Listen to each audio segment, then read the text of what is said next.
Welcome to another Straight Up Tuesday tip. I'm 𝗤𝗁𝗁𝗁𝗁. With me as always is Mark Ainley. And with us for the third time, we have Noah Birk. Noah, welcome back. It is good to be back and awesome intro, Tom. You are really bringing it with those lately. See, I know you listen. We appreciate it. So we had you and Aaron on episode 141 a while back, and you were also one of the OGs. You were episode 23. So I remember OG that was a 23. big pull for us getting Noah Birk back in the day. Man, I've been a fan since day one, so it's an honor. Third time on. I'm trying to set a record here. I've heard some guys on 5 times, maybe 6. One of these days, I'm going to get up there. All right, well, we're going to have you and Aaron back on to talk about the South Side. But today, you brought up an interesting term, asymmetric risk. And it's going to be about negotiating and focusing on the parts of the deals that, actually bring a high reward to you instead of, the low risk, high reward, as opposed to the pitfalls. So I tried to tee it up there. I don't know if I articulated it very well. So I'm going to turn it over to you and let's talk about asymmetric risk during the negotiation process.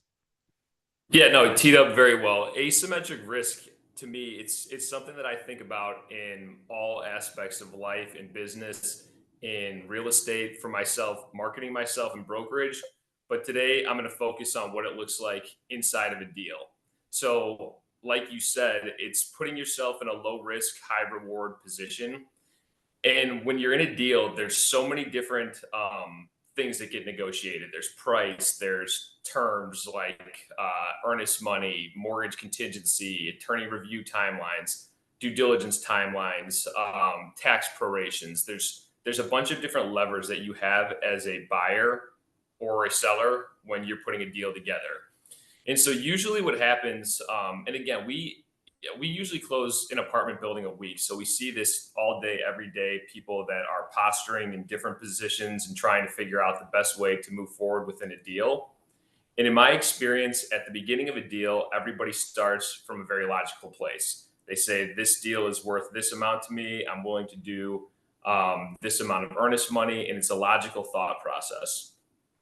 Then what tends to happen is people get some level of deal fatigue as early as 1 week in, 2 weeks in, and then especially once you start to get to a month or 3 months in, people start to form different opinions, and then ego and emotion comes into the deal, and people start forgetting about the important parts of the deal.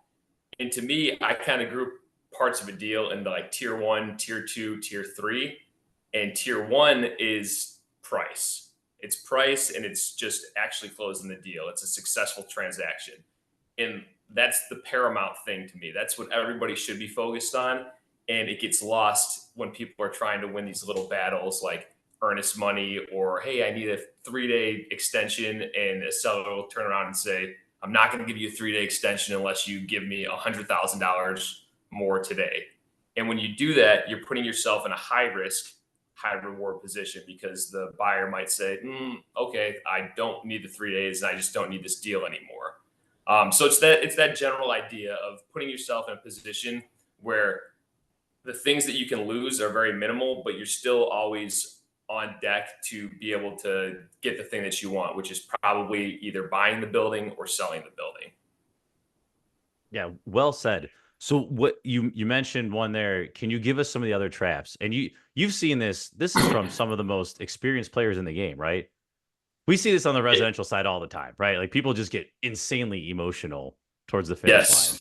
But it's Yeah. crazy even in the commercial world, people have been doing this for 20, 30 years, like can still get caught up in some of these things. It is crazy. There are guys that I know that have been in the business for 30. There are times when I'm buying a building for my own personal portfolio and I know this stuff and I talk about this stuff and I'll be in a position where I get so frustrated that I know that I'm not going about it the right way. And I will, especially when you're a seller. So like what I often see is that if somebody's selling a building, they expect the person that's buying the building to be the same profile that they were when they were buying it. And maybe they bought a building in 2012. And for them, they're like, oh, no, I don't care. Like, here, cash deal, no problem. I'll move forward. And they're not selling to that profile of a person. And so I try to explain to them that, like, this person is trying to give you millions of dollars. Don't make it hard for them to do that. If they want to see a couple extra water bills, give them a couple extra water bills. But unfortunately, when you're, after a buyer's asked for 2 extensions, and then they say, hey, I'd like to see your, three months of water bills from 2018. And you say, no, just buy the building, just buy the building. You're putting your entire $1 million deal in jeopardy because you don't want to go search up your water bills. So it's one of those things where it's like, you got to weigh that risk and decide, like, do I want to, get on the internet, find my bills to give to this person so that they have a chance of giving me millions of dollars? And am I willing to put my ego aside to do that? And like that's a good example of one that we see often, where it's like just asking a seller to do something that they don't want to do, and a seller thinking about their emotions instead of saying, how can I help myself get this transaction done? The funny thing is, I've been stuck in that situation as a seller where I get mad and I have to question, like, am I mad at the buyer for wanting this, or am I mad at myself because I'm so disorganized? I have to go actually spend time in defining that. Like that ends up being a real issue with people just keeping organized. Because if you have those water bills in a file, or you have your login under the password saved somewhere safe, like you could pull that stuff up literally on your phone, screenshot, and send it over within seconds. Like, so that's the question I put myself into a lot.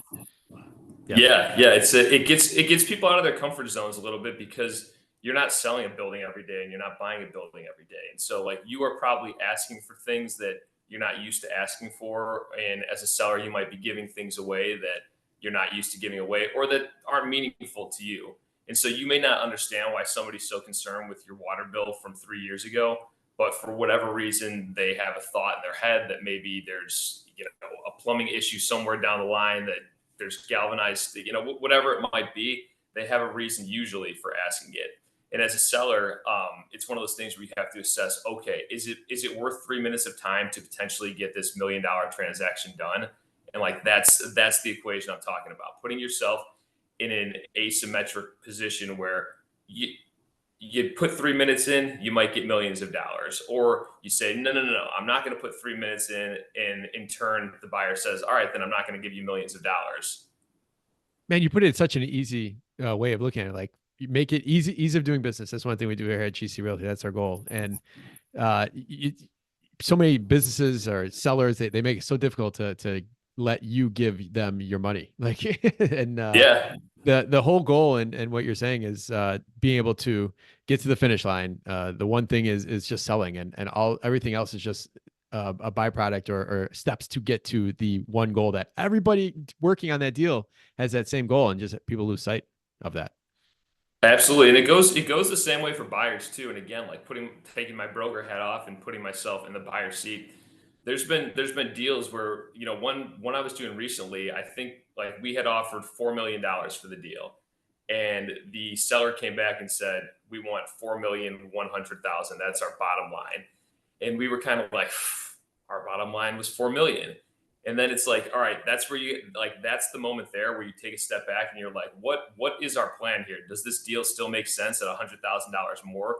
Will I be more upset if I lose this deal that I've decided is worth $4 million to me for $100,000? Like, is that $100,000 really worth me losing this deal that I've invested time, money, and those sorts of things into? And so it's the same idea from buyers or sellers. It's just that, like, when you look at them, when you break the deal down into small sections, it becomes a little bit more clear, but it gets lost very easily when you put emotion into it. You decide that there's certain things that like you won't move on, for an unnecessary reason, or for a reason you haven't quite thought through.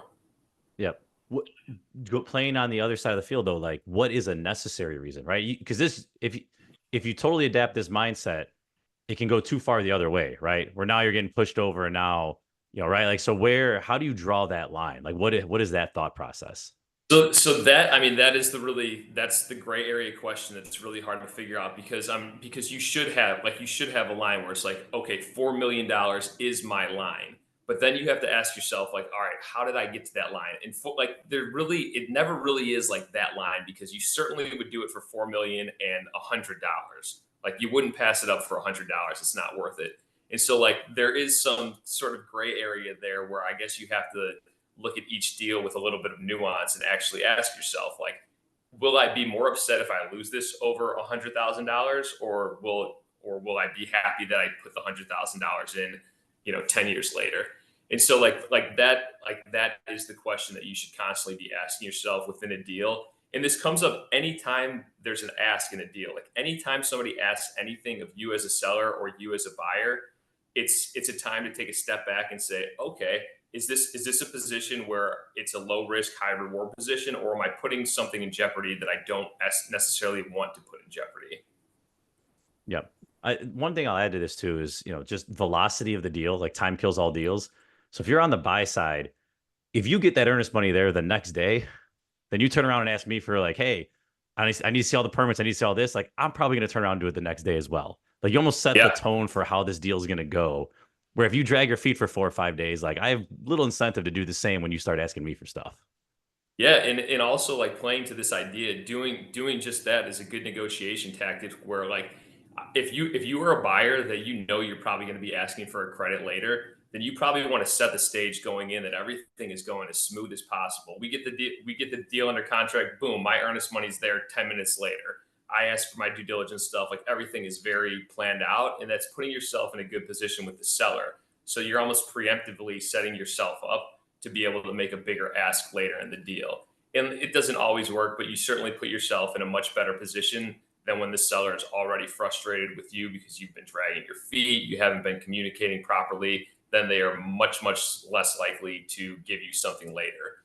And it's also one of those things where like, if you lowball somebody going in, then they're probably less likely to, help you out throughout the deal. So it's a low risk, high reward, or a high risk, high reward situation. If somebody's asking for $1 million and you say, all right, I'll give you $600,000 when you know that you'll pay $800,000. It's just, you might get it, but you might have a better odds of getting it at 750 if you came in at 725 or that sort of equation. Yep. Good stuff. All right, Mark, anything else to add? No, that's good. It's all great stuff. All right. I think, emotion is so crazy during the roller coaster of the deals. And it's so funny to talk about it now because we all get caught up in it. Well, right? I will add one more thing. One thing that I was taught from early on getting my license, and me as a manager broker of whatever, I got 25 or 30 people, like the one goal of a broker is to keep the that's when you want to get the deal closed. That's you got to make money. But your purpose, if we want to protect why we exist in transactions, is to keep the emotion outside of the deal, because buyers and sellers, it's hard. Brokers, as buyers or sellers, bring the emotion in just as much as anyone else, like you're explaining, Noah. So that's our goal, is to keep the emotion out. Amen. All right. Good stuff. Mark, Chicago fact to end this. Who are we playing for? All right, we're playing for Grant Condors. And of course, we're sponsored today by Kiser Group. So Grant, if myself or Noah get this right, you get $50 gift card brought to you by Kiser Group. All right. So we're recording this mid-September. I saw you guys just closed the deal in South Shore. So I got a South Shore question for you. So I got 4 names here. All of them have some affiliation with South Shore. They either live there or were born there, except for, so 3 of them are, who's the oddball that's not? And your options are Kanye West, Gale Sayers, Bo Diddley, Louis Armstrong. Which one of them has no affiliation to South Shore? Well, it's not Kanye West. I tried buying his house on South Shore Drive. Yeah, 7815 South Shore Drive. Yeah, Kanye's the only one I know for sure. Mark, what do you got? Louis Armstrong, Bo, and Sayers. My guess would be, I'm going to go with Sayers. So you could pick somebody different then. I was going to go with Sayers as well. I feel like I would know if he was from Chicago, but I'll go with Louis Armstrong to give us a lower risk, higher reward position. There we go. And it pays off. Louis Armstrong's the answer. Sayers lived there during his time playing with the Bears. There we go. Oh, man, I thought for sure Louis Armstrong was over there. Yeah, that's awesome. That was my trip. That was my trap game for you. I like it. That's funny. We all knew though Kanye West. So, all right, Grant, you get $50 gift card. Thanks to Noah. So, Grant, thank you it looks like you bought something at a straight up merch store. So, thank you, man. Noah, this is great coming on. It only makes me remember that we have to do more shows together and get you on. You guys did so many deals just on a yearly basis. You guys got so much. So, I'm looking forward to September. You guys got 50 apartment buildings sold. That's insane. Yeah. I think we're at 60 now. We're rolling. Yeah, you and your team on here. We got to do that soon here before the end of the year. So, listeners, look forward to that. So, thank you guys. All you listeners, check out Meet Your Team, where you can find awesome people for your network like Noah, other lenders, inspectors, and everyone you need for your real estate journey here in Chicago. And it's all been people that we've worked with or we highly recommend anyway. So check that out, straightupchicagoinvestor.com. Noah, thank you. Tom, thank you as always. Listeners, we'll see you Thursday. Thanks all.